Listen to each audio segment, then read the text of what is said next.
आज आपण जागतिक परिचारिका दिन सादर करतो आणि दुसरा कार्यक्रम जागतिक माता दिवस म्हणून आपण सादर करतो. त्यांना मेसेज टाकताना तुम्ही असा टाकता, परिचारिकाच्या हृदयात असलेली माता आणि मातेच्या हृदयात असलेली परिचारिका. याचं किती सुंदर कॉम्बिनेशन आजच्या दिवसामध्ये आहे हे आपल्या लक्षात येईल.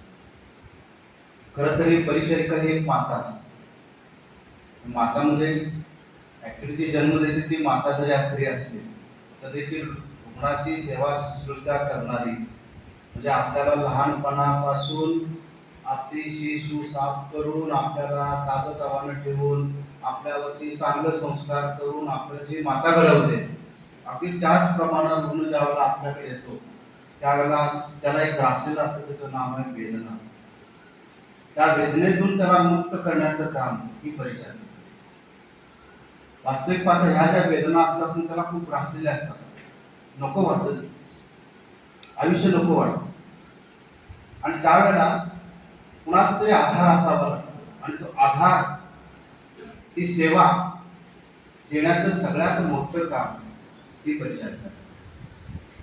आम्ही डॉक्टर मंडळी फक्त राऊंड घेतो, ऑर्डर सोडतो, पण त्यानंतर त्या रुग्णाला औषध किती द्यायचं, कुठल्या वेळेला द्यायचं, त्याचं रक्त कधी घ्यायचं, त्याच्या तपासणीला कधी पाठवायचं, त्याचा वेळ कधी करायचा, त्याचे जे काही सिक्रेशन्स आलेले असतात तर त्याचं डिस्पोज ऑफ कसं करायचं, म्हणजे डे टू डे लाईफमध्ये ह्या सगळ्या परिचारिका भगिनी त्या रुग्णाच्या सोबत, त्याच्या मृत्यूच्या सोबत स्वतः समोर थांबतात आणि त्या मृत्यूला म्हणतात थांब, कारण मी या ठिकाणी आहे.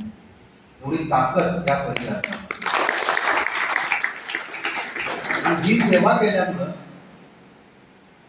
ती व्यक्ती पुन्हा ताजेतवाने होते.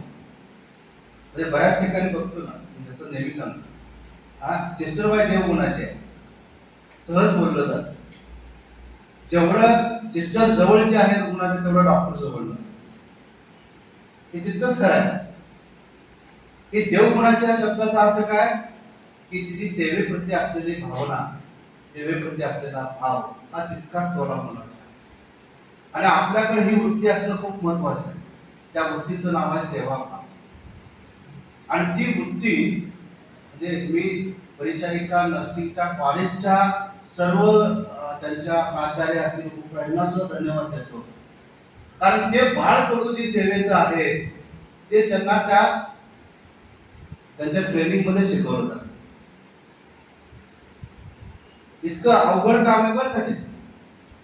कारण ह्या नवख्या मुली आलेल्या असतात, त्यांना मृत्यू काय माहिती नसतो, त्यांना पेशंटची सेवा कशी करायची माहिती नसतं, काही माहिती नसतं. आणि अशा मुलींना डायरेक्ट वार्डामध्ये जाऊन डायरेक्ट त्यांना सगळं करत असताना तो जो भाव आहे, ते जे समर्पण आहे, ते समर्पण शिकवण्याचं जे काम आहे ते त्यातून नर्सिंग पाहिजे. त्याबद्दल तुमच्या प्राचार्य नर्सिंगच्या ज्या तुम्हाला वगैरे शिकवलेल्या आहेत त्यांना मनापासून धन्यवाद. तर आम्ही डॉक्टर म्हणजे फक्त मी मगाच म्हणाल राऊंड फक्त घेतो आणि हा राऊंड झाला की आमचं काम संपतं. मग फक्त कॉल आला की तेवढंच आम्ही येऊन बघतो. पण त्यांच्या स्टिप्युलेटेड जे शेड्यूल आहे त्या शेड्यूलमध्ये त्यांनी तिथं काम करणं हे खूप महत्त्वाचं ठरतं. आणि त्या व्यवस्थितपणे काम करत असल्यामुळं रुग्ण, नातेवाईक, कारण आज पेशंट हा एक असतो, पण त्यासोबत आलेले 4 नातेवाईक सांभाळणं सुद्धा खूप अवघड गोष्ट आहे. आणि त्या नातेवाईकांना पण चांगलं काउन्सिलिंग करून रुग्णाच्या तब्येतीचे अपडेट्स किंवा काय त्याला झालंय, कुठं आलाय, बरा आहे का, वाटतंय, हे सगळे अपडेट्स जे आहेत ते सगळं परिचारिका त्यांना देतात. म्हणजे एवढा समर्पित भाव मला वाटत नाही की कुठं तो आहे. की जर बऱ्याच वेळेला म्हणतो की परमेश्वरानंतर फक्त आरोग्य सेवेत काम करणाऱ्या व्यक्तींना मान. बघा ना, पहिलं आपण देवाला जसं पुजतो तसं पहिला मान येतो की सेवेत. मग तो कोणी असेल, डॉक्टर असेल, नर्स असेल, MPW ANM असेल.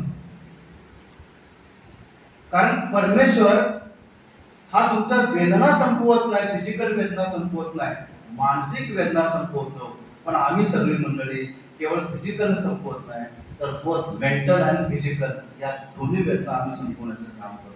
त्यामुळे भगवंतानंतर डायरेक्ट मान आपल्याला, आणि तो मान आपण सगळे या निमित्ताने घेतो. मी गववाडे मॅडमचा निश्चितपणे उल्लेख करेन. त्यांची कारकिर्दी प्राथमिक आरोग्य केंद्रात पीएससीचं तुम्हाला वातावरण माहिती आहे. आणि अशा परिस्थितीमध्ये रात्री दिवसा आलेली बाळंतपण पूर्ण करणं, ते पुराची शिरोली प्राथमिक आरोग्य केंद्र असेल किंवा निर्ले प्राथमिक आरोग्य केंद्र असेल, आता नुसता पूर्ण करायचं नाही, तर डॉक्टरांच्या ॲब्सेंटीमध्ये एक नवीन ऊर्जाचा जन्म देणं, त्याला चांगलं घडवणं, इतकं काम अवघड असतं. बऱ्याच वेळा असं घडतं बघा, नेहमी कॉम्प्लिकेशन जे होतात ते कधी होतात की नसल्यानंतर मेडिकल ऑफिस. पण ह्या माऊलीनं तिच्या कारकिर्दीमध्ये एकही कॉम्प्लिकेशन न करता 500हून अधिक बाळंतपण केले. आणि कशाची अपेक्षा नाही. बघा ना, तुम्ही सेवेप्रती भाव उतरला की भगवंत तुम्हाला भरभरून देतो. त्याने अपेक्षा ठेवली नाही, पण भगवंताने एक दिवस त्यांना सांगितलं, हे बघ, याच्या करून इथं जा, तिथं तुला या पदावरती मी ऑर्डर दिलेली आहे, हे तिथे सेवेचं पाय, हे लक्षात नाही. कारण त्यांच्या डीएचईच्या परीक्षेमध्ये टॉपमोस्ट मेरिटमध्ये येणं हे सोपं नाही. त्याचबरोबर एमपीएससी मध्ये टॉपमोस्ट मेरिटमध्ये येणं ही सोपं नाही. ते काम आपल्या या ठिकाणी असणाऱ्या गौरवाला मला खूप अभिमान आहे. कारण या संस्थेमध्ये अत्यंत चांगले प्रशिक्षक आम्हाला मिळाले, याचा मला खूप आनंद. मित्रांनो, आज जागतिक माता दिवस. आईची थोडी मी काय बनव, माझं पामर आहे काय आईची वाट. या निमित्तानं आपण आईची आठवण करायला शिकली. आज गेल्यानंतर आईला एक फोन करा, कसे आहे सर विचार. मी आई जेव्हा होती तेव्हा असाच आईला फोन दिला आणि मला जागतिक माता दिनाच्या हार्दिक शुभेच्छा. त्यांना काय वाढली माणसाला काय माहिती माता दिन आणि हे दिन. डोळ्यात पाणी आलं. बाबा म्हणजे पहिल्यांदा असं कोणीतरी मला म्हणतंय माता दिवस. आज बरोबर करून बघा. तिला जाणीव होती, अरे मी जन्माला घातलेलं बाळ आज एवढं मोठं झालं. ते बाळ तुम्हाला दाढी विषय जरी आले असते तर तिच्यासाठी ते लहान बाळच असतं. त्यामुळे आज आईच्या प्रती कृतज्ञता व्यक्त करण्याचा सुद्धा दिवस आहे. मला असं वाटतंय की तुम्ही सगळ्यांनी आज सर्व घरातून आईला हात मारा. घरात असली तर तिच्या जवळ बसत, आज तिच्या सोबत जेवा, काही तर गोड गोड करा. पुन्हा देशमुख सरांना पण दुपारनंतर जेवण त्यांना सगळ्यांना सोडा, जाऊ देत म्हणलं. आणि सोडा म्हणजे घरी जावा, आई जवळ बसा, पदराला हात पुसा, मांडीवर झोपा, तिच्यासोबत जेवण करा. बघा ना किती मोठा आनंद दिला. आणि मी तर असं म्हणतो की आम्ही दररोज माता दिवस साजरा करा. कारण आई होती म्हणून आम्ही आहोत. आई नसती तर आम्हाला हे जग पाहायला मिळालं. तसंच परिचारिकांनी सुद्धा दररोज परिचारिका दिन साजरा केला पाहिजे. कारण दररोज नवीन रुग्ण तुमच्याकडे येतो, दररोज नवीन चॅलेंजेस तुमच्याकडे असतात.